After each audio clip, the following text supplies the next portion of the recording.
Hi friends, I'm Jay Argade and today I'm talking about sales process and what exactly sales is all about. So I will go through some aspect, but I will start with a quote, a very famous quote where sell the problem you solve and not the product itself. So like you need to go and solve the problem rather than selling directly the product. So today I will go through the different aspects of sales. The first aspect of the sales is salesman is a detective where he search for his prospect. Now I just prospecting has now three dimensions. I just want to narrate that if you want to sell a com, don't go to a bald man. If you go to a bald man, you can't sell because there is no demand there. So demand is the first thing we need to take care while going for a sales pitch. You need to understand who. So that's why I'm talking. Salesman is a detective. So you need to search for the people who are looking for the kind of product he has with him, the kind of solution he is providing to the pub.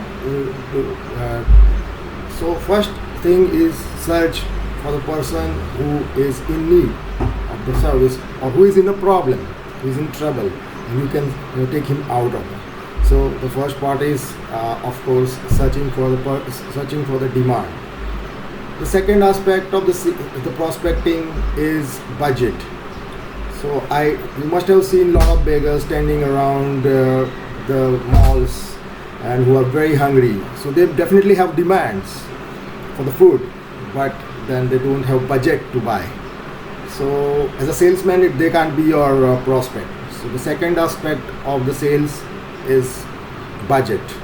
So when you're prospecting, you become a detective who search first for the demand, then for the budget, and then the solutions what you are having with you. So you are matching all these three, and if they are fit to these three aspects, then they can be your prospect. So friends, this is all about prospecting in the sales. Now salesman changes his role once he finds those prospects and he become a matchmaker where he matches the kind of demand, once he search this prospect, he will match the demand with the kind of solutions he is having. So it's a very creative situation where everyone has unique kind of demands. They have some. So let the customer feel they are special.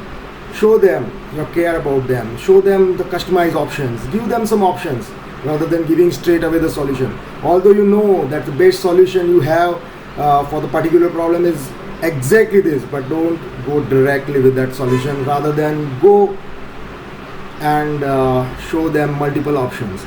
Of course, you help them to choose creatively. Don't show off the kind of you're persuading him for something, but you need to show that you are giving them option as well as take him to the direction.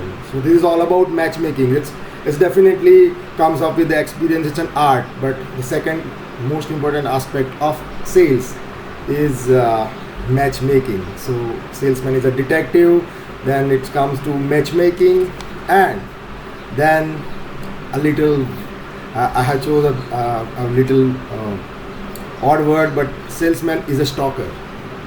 So the third aspect is all about follow-ups. By stalker, I mean follow-up. So salesman should follow the prospect because it's always a process where he understands his requirements, his demands. At the same time, he understands about the solution as well. But now he don't want.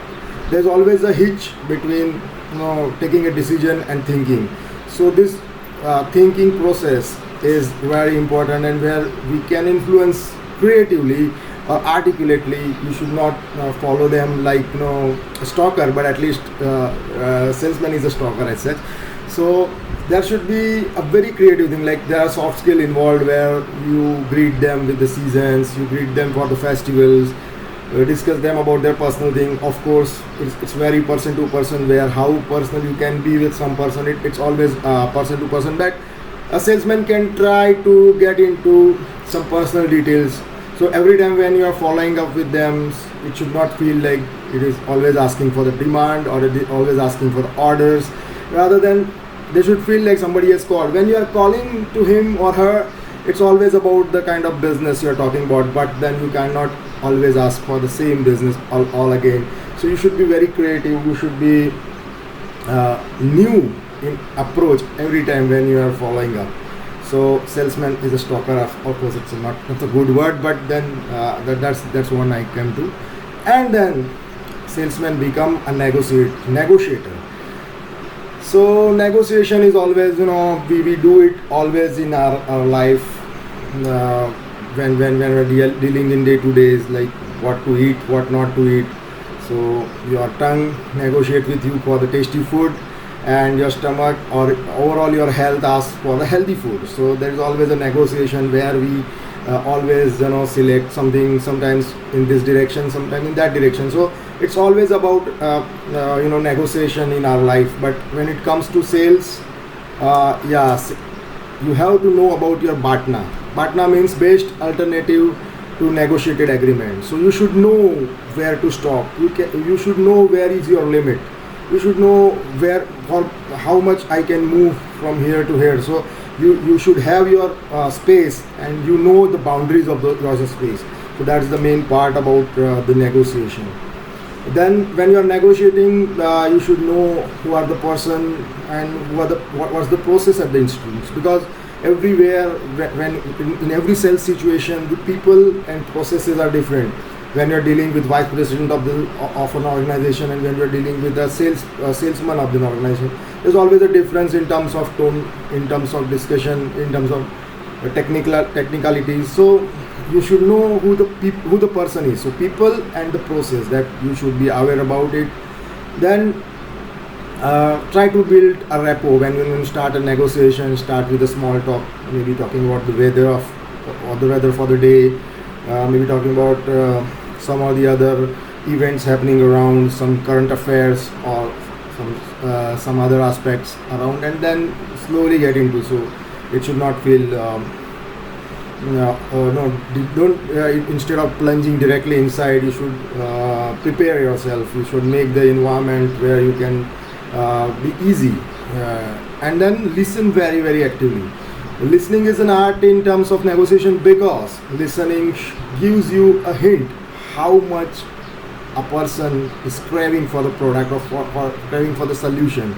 So when you listen them, you will make out from their discussion that they need your product. They have already made up their mind to buy this product, or they are just negotiating the price, and they may think for the other options as well. So it is about active listening, where you understand the craving for your product in the mind of client. So that gives you a hint where you can move, how much you need to go down or how much they will go down. So it is active listening. Listening is very important in negotiation.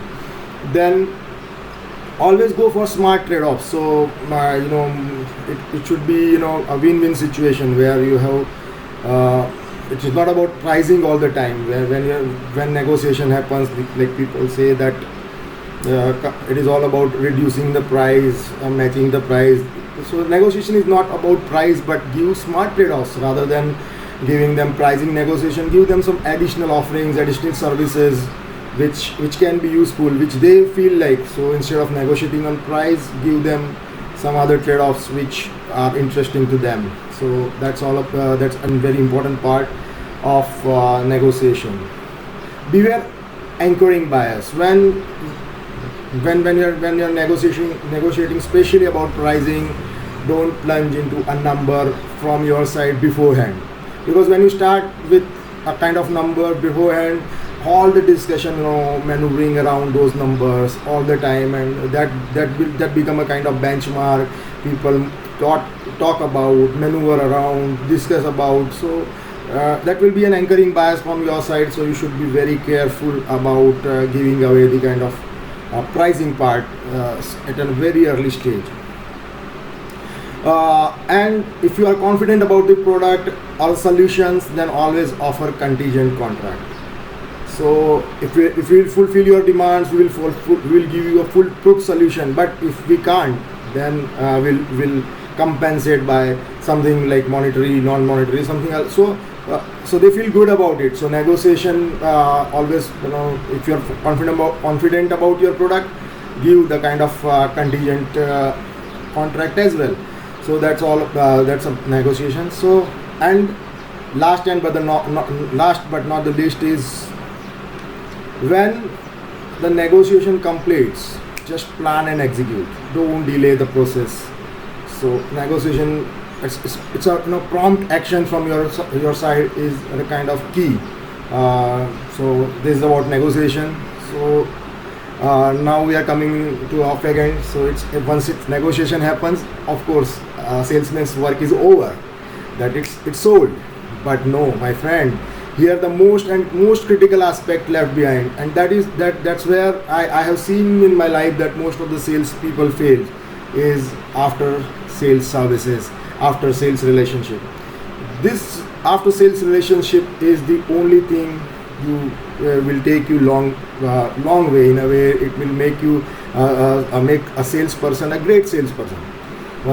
So it's so that now I'm changing the role of the salesman. Now it is from a negotiator to it become a caretaker. So once you have sold the product, now build the relationship.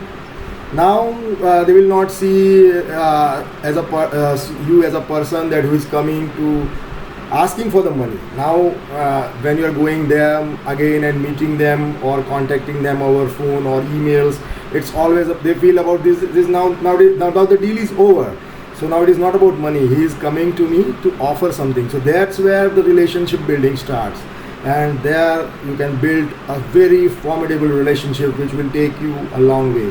That helps you a good reference where for the other sales. So that is one aspect of it. That with those references you can go to other places for the sales, and it will come automatically as well, because your good deeds spreads like fire sometimes.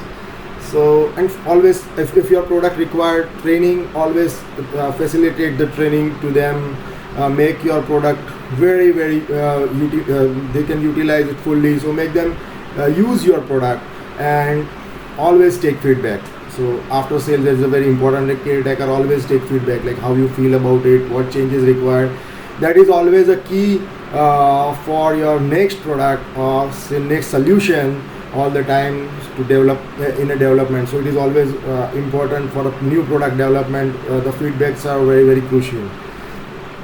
And I always suggest to go a bit extra mile, like whatever your contract suggests, and you're offering those services. But sometimes to please them or make a good relationship, healthy relationship, go a little extra mile. So be a good caretaker. So now I'm just concluding myself this entire sales process and what is the role of the salesman. So as you know, I have started with salesman as a detective who search for the prospect, then salesman who is a matchmaker, and then a stalker, then a negotiator, and a caretaker. So that's all, my friend. I just want to thank you for giving me your valuable time. I hope I make you aware about the sales process and roles of the salesman. Thank you very much.